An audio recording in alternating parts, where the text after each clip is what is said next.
તો રાજ્યમાં આજે ઠાકોર સમાજ અને પાટીદાર સમાજ વિવિધ મુદ્દે મેદાને આવ્યા છે। આ બાજુ ઠાકોર સમાજ છે, આ બાજુ પાટીદાર સમાજ છે। દિયોદરમાં ઠાકોર સમાજનું મહાસંમેલન યોજાયું અને મહેસાણામાં પાટીદાર સમાજ મહાસંમેલનનું આયોજન કરવામાં આવ્યું છે। સમાજમાં પરિવર્તનની કવાયત બંને સમાજો દ્વારા હાથ ધરવામાં આવી છે। એક બાજુ ઠાકોર સમાજ મેદાને આવ્યું, એક બાજુ પાટીદાર સમાજ મેદાને આવવાનું આયોજન કરી રહ્યું છે। ત્યારે ઠાકોર સમાજના સંમેલનમાં લગ્ન મુદ્દે અનેક ઠરાવ મંજૂર કરવામાં આવ્યા છે। મહાસંમેલનમાં બંધારણની જાહેરાત કરવામાં આવી છે અને આ ઠાકોર સમાજનું બંધારણ 16 મુદ્દાઓને લઈ જાહેર કરવામાં આવ્યું છે। બે માસમાં સમાજના લગ્ન માટે તારીખો નક્કી કરવાની થાય છે। વૈશાખ સુદ એકમથી 15 દિવસ પૂનમ સુધી, એટલે વૈશાખ મહિનામાં અજવાળિયામાં 15 દિવસ અને મા મહિનામાં અજવાળિયામાં 15 દિવસ આખો ઠાકોર સમાજ એ પોતાના ઘરના લગ્ન હોય કે સમૂહ લગ્ન માટે છૂટ આપેલી છે, પણ વ્યક્તિગત લગ્નમાં 2 મહિના જે આપણે નક્કી કર્યા છે એના 15 દિવસ, એના પછી કોઈ લગ્ન કરવાના રહેશે નહીં। 1 મહિનામાં આખા સમાજે લગ્ન પતાવી દેવાના અને કોઈ ઇમરજન્સી હોય તો પોતાની રીતે લગ્ન કરે, બાકી 11 મહિના સમાજે ધંધા રોજગાર તરફ આગળ વધશે। તો મહેસાણામાં પાટીદાર સમાજના વિશાળ સંમેલનનું આયોજન કરવામાં આવ્યું છે। લગ્ન નોંધણીને લઈ એસપીજી મેદાને છે। મહેસાણામાં આજે પાટીદાર સમાજનું આ વિશાળ સંમેલન લગ્ન નોંધણી અને મૈત્રી કરારના મુદ્દાને લઈને એસપીજી મેદાને આવ્યું છે। એક બાજુ ઠાકોર સમાજનું સંમેલન અને મહેસાણામાં આ પાટીદાર સમાજનું મહાસંમેલન યોજાવા જઈ રહ્યું છે। સંમેલનને લઈ એસપીજી પ્રમુખ રિંકલ પટેલનું નિવેદન પણ સામે આવ્યું છે। આજે મહાસંમેલન યોજાવા જઈ રહ્યું છે બલોલ ખાતે। જે પ્રકારે અત્યારે એસપીજી અધ્યક્ષ જે મુદ્દો લઈને નીકળ્યા છે, ભગેડું લગ્ન, મૈત્રી કરાર જેવા અનેક મુદ્દાઓ છે તેને લઈને અત્યારે મહાસંમેલન યોજાવા જઈ રહ્યું છે। મૈત્રી કરારનો કાયદો જે છે તેને જ રદ કરવામાં આવે, મૈત્રી કરારનો કાયદો હોવો જ ના જોઈએ, તે પ્રકારનું જે સમાજના શ્રેષ્ઠીઓ છે, જે એસપીજી અધ્યક્ષ છે અને તેમના જે કાર્યકર્તાઓ છે તે કહી રહ્યા છે। જુઓ, એસપીજી દ્વારા છેલ્લા ઘણા લાંબા સમયથી જે અમારી માંગ છે કે લગ્ન નોંધણીના કાયદાની અંદર સુધારો કરવામાં આવે અને મૈત્રી કરાર જેવો કાયદો તાત્કાલિક રદ કરવામાં આવે, એ માંગ।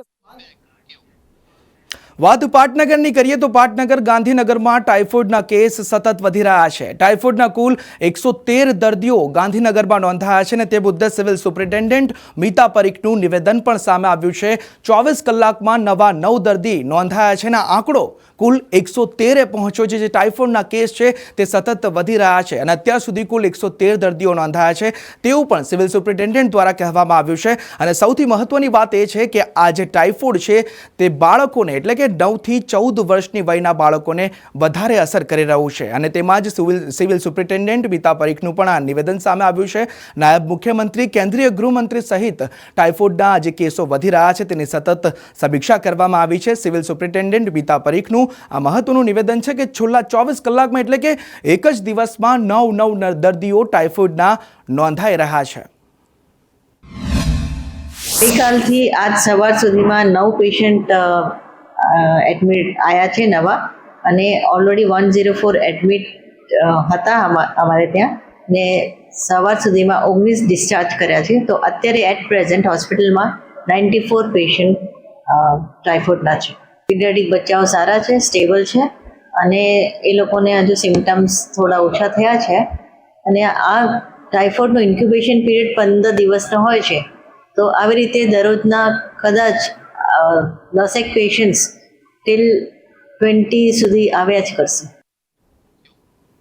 તો પાટનગર ગાંધીનગરમાં ટાઇફોઇડના જે કેસ સતત વધી રહ્યા છે તેને લઈ ફફડાટ વ્યાપ્યો છે અને તે જ મુદ્દે કેન્દ્રીય ગૃહમંત્રી અમિત શાહે સમીક્ષા કરી છે। કેન્દ્રીય ગૃહમંત્રી અમિત શાહે ટાઇફોઇડના કેસ જે સતત વધી રહ્યા છે તે મુદ્દે સમીક્ષા કરી અને યુદ્ધના ધોરણે કામગીરી કરવા પણ સૂચના કેન્દ્રીય ગૃહમંત્રી દ્વારા આપી દેવામાં આવી છે। એક બાદ એક ગાંધીનગરમાં ટાઇફોઇડના કેસ વધી રહ્યા છે, તે આંકડો 113 પહોંચી ગયો છે। ત્યારે ડીવાયસીએમને પણ સૂચના આપવામાં આવી, કલેક્ટરને સૂચના આપવામાં આવી, સમગ્ર જે મુદ્દો છે તેની સમીક્ષા સમીક્ષા કેન્દ્રીય ગૃહમંત્રી દ્વારા કરવામાં આવી છે અને યુદ્ધના ધોરણે કામગીરી કરવામાં આવે તેવું પણ તેમના દ્વારા કહેવામાં આવ્યું છે, જેથી કરીને આગળ આ કેસો સતત વધે નહીં, તેને નિયંત્રણમાં લેવામાં આવે, કેમ કે આંકડો જે છે તે 113 પહોંચી ગયો છે અને છેલ્લા 24 કલાકમાં જેવી રીતે સિવિલ સુપ્રિન્ટેન્ડન્ટે કહ્યું કે 24 કલાકમાં 9 દર્દી નોંધાઈ ગયા છે, ત્યારે આંકડો સતત વધી રહ્યો છે અને તેને કારણે જ કેન્દ્રીય ગૃહમંત્રી દ્વારા ખુદ આની સમીક્ષા કરવામાં આવી છે અને યુદ્ધના ધોરણે કામગીરી કરવા પણ આદેશ આપવામાં આવ્યો છે.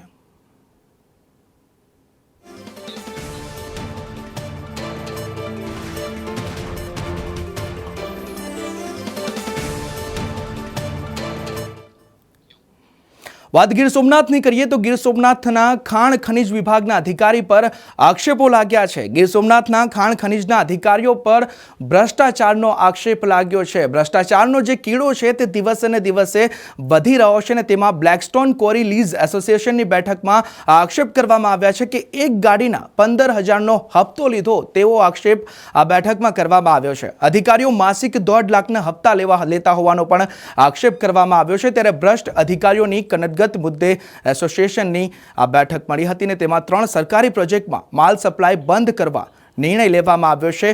ખાણ ખનીજ વિભાગના અધિકારીઓ જ ભ્રષ્ટાચાર કરી રહ્યા છે તેવા આક્ષેપો અહીં કરવામાં આવ્યા છે અને તે પણ ગીર સોમનાથના ખાણ ખનીજના અધિકારીઓ પર આક્ષેપો લાગ્યા છે.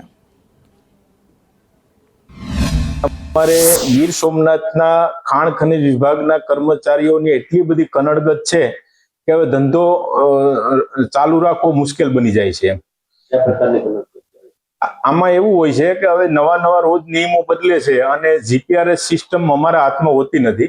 ક્યાંક જીપીઆરએસ ને હિસાબે રોયલ્ટી ન નીકળે તો પણ અમારી ગાડી લોક થઈ જાય છે 24 કલાક માટે, અને એવા ઘણા બધા ઇસ્યુનો ગેરલાભ ઉઠાવી અને અધિકારીઓ હેરાનગતિ કરે છે અને મસમોટા દંડ કરે છે. આના કારણે અમારે મીટિંગનું આયોજન કરેલ છે. પશુ આહારમાં ભેળસેળ થઈ રહી છે અને પશુ આહારમાં ભેળસેળને લઈ હાઈકોર્ટ લાલ ઘૂમ જોવા મળી રહી છે. પશુ આહારમાં જે સતત ભેળસેળ વધી રહી છે તેના કારણે હાઈકોર્ટ લાલ ઘૂમ છે. BIS અને FSSAIને હાઈકોર્ટની નોટિસ 29 જાન્યુઆરીએ હાજર થવા હાઈકોર્ટે આદેશ કરી દીધો છે. હાઈકોર્ટે FSSAIને પણ નોટિસ ફટકારી છે. નામચીન કંપનીમાં પશુઓને પ્રોટીનના નામે યુરિયાવાળું ઝેર પીરસાય છે તેવું હાઈકોર્ટનું નિવેદન અહીં સામે આવ્યું છે. ધંધુસરના ખેડૂતની ભેંસોના મોતે તંત્રને પૂરો પાડ્યું છે. કે ભાઈ સૂકો ચારો છે એ કોઈ ભેજવાળી જગ્યા ઉપર આપણે સંગ્રહ કરેલો હોય અથવા તો ભેજનો સંગ્રહ કરતા સમયે ભેજનું પ્રમાણ 20%થી વધુ હોય, પાણીનું પ્રમાણ 20%થી વધુ હોય તો આવા સમયે એમાં ફંગસ થઈ જવાની અને જેને આપણે ખેડૂતની ભાષામાં કહીએ તો બાંટ લાગવાની, ફંગસ થવાની શક્યતાઓ રહેલી છે. અને આવો ચારો જો ગાય કે ભેંસને ખવડાવવામાં આવે તો એનાથી અફ્લાટોક્સિન નામનો રોગ તત્વ છે એ રિલીઝ થતું હોય તો ગાય ભેંસને નુકસાન થવાની શક્યતા છે. ગત વર્ષે ફેબ્રુઆરી મહિનામાં અમારે નવી બ્રાન્ડનો એક પશુ આહાર લાવેલા જે અમે અમારા ઢોરને આપેલું. એમાંથી 2 ઢોર મૃત્યુ પામેલા, 2 ભેંસો મરી ગઈ. તો એની તપાસ કરાવેલી. તો એ તપાસમાં અમને જાણવા મળ્યું કે આમાં મિક્સિંગ વધારે છે. પછી ચેક કર્યું તો લેબોરેટરી કરાવી હતી. પછી એમ થયું કે હાલો આ એકમાં છે, બીજું જોઈએ આપણે, તો બીજી બ્રાન્ડનું લઈને ચેક કરાવ્યું તો એમાં પણ એ જ રીતનું મિક્સિંગ આવેલું. હવે આ પશુના પ્રોડક્ટના જે આવે છે ખવડાવવાનો આહાર એમાં લેબોરેટરી 2-3 પ્રોડક્ટમાં કરાવી એમાં ન ખવડાવવાના પ્રોડક્ટોમાં આ બધું આવે છે મિક્સિંગ. એટલે કેટલી પ્રકારના પ્રોડક્ટ આવે છે એમાં અમે 3-4 પ્રકારના પ્રોડક્ટમાં કરાવી એમાં મિક્સિંગ દેખાણું. ઘાસચારો ખવડાવતા હતા, ખોળમાં ભેળસેળ, કપાસિયામાં ભેળસેળ, અંદરથી બોલ નીકળે, બોલ લોખંડના ખોળની ગુણની અંદરથી. તો એની સામે આ સરકારે કંઈક કાયદેસરની કાર્યવાહી કરવી જોઈએ. કેટલી કંપનીઓ છે આ ખોળ કપાસિયાની કોઈ સરનામું જ નથી. અંદરથી તમે જોવો તો રેતીના ભાગ નીકળે ખોળની અંદરથી, કપાસિયાની અંદરથી મીઠું નીકળે. આ તરફ કોમર્શિયલ વાહનોની પરમિટ રિન્યુની મુદ્દત ઘટાડતા હાલાકી સર્જાઈ છે. કોમર્શિયલ વાહનોની પરમિટ રિન્યુની મુદ્દત ઘટાડવામાં આવી છે અને તેના કારણે આ હાલાકી સર્જાઈ છે. 15ના બદલે 10 વર્ષે પરમિટ રિન્યુના નિર્ણયથી રોષ ભભૂકી ઉઠ્યો છે. પરમિટ પૂર્ણ થયા બાદ પ્રતિ દિવસ ₹50 દંડ વસૂલવામાં આવે છે. વાહન ચાલકો પાસેથી ₹5,000થી 40,000નો દંડ વસૂલાઈ ગયો છે. ત્યારે અમદાવાદ રિક્ષા ચાલક એકતા યુનિયનની સ્પષ્ટતાની માંગ છે. તેઓ સ્પષ્ટતા કરવા કહી રહ્યા છે. પરમિટ ફી દંડ અંગે સરકારનું કોઈ સ્પષ્ટ જાહેરનામું નથી. ₹50 દંડની વસૂલાત કયા કાયદા અને નિયમ હેઠળ થાય છે તેવું પણ તે લોકોનું કહેવું છે. પહેલાં 2015 વર્ષનો હતો ક્રાઇટેરિયા, અત્યારે 10 વર્ષ પછી રોજનો ₹50 દંડ કર્યો છે, પણ એની કોઈ નોટિફિકેશન નહીં, કોઈ જાહેરાત નહીં. અને અમે અહીંયા ગુજરાત સરકારને ટ્રાન્સપોર્ટ ડિપાર્ટમેન્ટને વાત કરી. ટ્રાન્સપોર્ટ ડિપાર્ટમેન્ટ એવું કહે છે આ કેન્દ્ર સરકારમાંથી છે, એટલે આ કેન્દ્રનો છે. તો અમારે કેન્દ્ર સરકારની એક રજૂઆત છે કે આની કોઈ નોટિફિકેશન નથી, આની કોઈ જાહેરાત નથી કરી, અને જાહેરાત વગર એક રિક્ષાવાળાને 15,000, કોઈને 18,000, કોઈને 35,000, અમારે એક બરોડાના છે વ્યક્તિ એને ₹58,000 દંડ છે. તો આ ના હોવો જોઈએ, મતલબ એની નોટિફિકેશન નથી, એની જાહેરાત કંઈ નથી કરી. વાત પાટનગર ગાંધીનગરની કરીએ તો ગાંધીનગરના ઇન્દિરા બ્રિજની સરકારે તપાસ કરાવી છે. ઇન્દિરા બ્રિજને લઈ સરકારે તપાસ કરાવી છે. પાટનગર યોજનાના ઇજનેરની ટીમે આ તપાસ કરી છે. ત્યારે પાટનગર યોજનાની જે ઇજનેર ટીમ છે તેમના દ્વારા તપાસ કરવામાં આવી. બ્રિજમાં તિરાડોને લઈ ટીમની સ્પષ્ટતા પણ જોવા મળી રહી છે. બ્રિજમાં કોઈ સ્ટ્રક્ચરલ ક્ષતિ ન હોવાની ટીમની સ્પષ્ટતા છે કે આ બ્રિજમાં કોઈ ક્ષતિ નથી. બે સ્પાન વચ્ચે જગ્યા થઈ હોવાની ટીમે સ્પષ્ટતા કરી છે કે એ તો બે સ્પાન વચ્ચે જગ્યા થઈ ગઈ છે, કોઈ ક્ષતિ જણાતી નથી. એક્સપાન્શન જોઈન્ટ તેને લઈને પણ ટીમની સ્પષ્ટતા અહીં જોવા મળી રહી છે.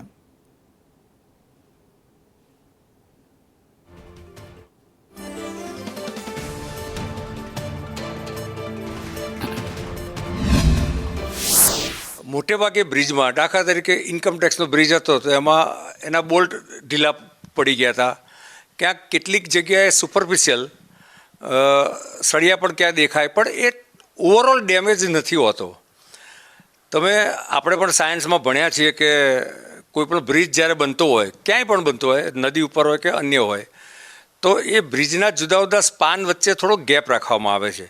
કારણ કે ગરમી અને તાપમાનની અસરો જે લોખંડ પર અને બાકીના મટીરિયલ પર જે થાય છે એમાં એનું એક્સપાન્શન બી થાય છે અને સંકોચન બી થાય છે. એના કારણે ક્યાંક ને ક્યાંક સામાન્ય વ્યક્તિને એવું લાગતું હોય કે અહીં તિરાડ પડી છે, પણ વાસ્તવમાં એ તિરાડ ન હોય. ક્યારેક સુપરફિશિયલ આ ઋતુ રિએક્શનના કારણે એ પોપડા પણ ઉખડી ગયા હોય. પરંતુ આ પ્રકારની કોઈ પણ મોટી ક્ષતિ ન થાય એના માટે રાજ્ય સરકારે પણ એની વ્યવસ્થા ગોઠવી છે અને મ્યુનિસિપલ કોર્પોરેશન પણ ગોઠવી છે.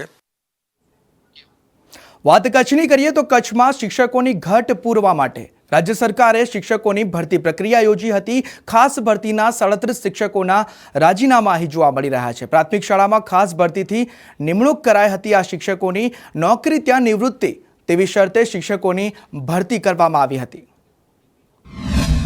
સરકારશ્રી દ્વારા જે જ્ઞાન સહાયકની ભરતી કરવામાં આવી એની અંદર કચ્છમાં ખાસ કિસ્સાની અંદર કે જ્યાં નોકરી ત્યાં નિવૃત્તિ એ યોજના હેઠળ ભરતી કરવામાં આવી. પણ કચ્છના કમનસીબે ગયા જ દિવસે ગઈકાલે શનિવારના 37 શિક્ષકો અહીં જે 3 લાખ બોન્ડની રકમ ભરવાની થતી હોય એ ભરી અને પોતાના વતન અથવા તો અન્યત્રે જતા રહ્યા છે. વાત અમારી એ માંગ એવી છે કે આ 3 લાખ ભરીને જાય છે એના કારણે વહીવટી પ્રક્રિયા ખોરવાય છે, શિક્ષણ ઉપર અસર પડે છે. જે કેન્ડિડેટ જોઈએ તેટલા આપણને પ્રમાણમાં પ્રાપ્ત નહોતા થયા. તેની અંદર અત્યારે 30થી પણ વધારે કેન્ડિડેટ રહ્યા એ રાજીનામું દઈ અને જઈ રહ્યા છે. સરકાર દ્વારા સામાન્ય ભરતી પણ જાહેર કરવામાં આવી રહી છે. ત્યારે એમાં પણ અમે એવી ભીતિ સેવી રહ્યા છીએ કે આમાંથી ઘણા મિત્રો રહ્યા એ બોન્ડ ભરીને પણ સામાન્ય ભરતીની અંદર જશે તો કચ્છ જિલ્લાની અંદર શિક્ષણની અંદર ફરીથી એ જ પરિસ્થિતિ ઊભી થાય તેવા સંજોગો ઊભા થઈ શકવાની શક્યતાઓ છે. આ તરફ જમીનના રીસર્વેને લઈ સરકારનો અહીં નિર્ણય જોવા મળી રહ્યો છે. સરકારે જમીન રીસર્વે પ્રમોલગેશન મુદ્દે સરકારે અહીં મહત્વનો નિર્ણય લીધો છે કે ક્ષતિ સુધારા અરજીની સમયમર્યાદામાં વધારો કરવામાં આવ્યો છે. પ્રમોલગેશનની રીસર્વેની જે કામગીરી છે તેને 31 ડિસેમ્બર 2026 સુધી સમય વધારો કરવામાં આવ્યો છે. ખાતેદારોએ ક્ષતિ સુધારવા માટે અરજીઓ કરી છે તેને લઈ સરકારે મહત્વનો નિર્ણય કર્યો છે. સમગ્ર મામલે મહેસૂલ વિભાગે પરિપત્ર પણ જાહેર કર્યો છે. જમીન રીસર્વે પ્રોમોગ્યુલેશન મુદ્દે સરકારે આ નિર્ણય લીધો છે.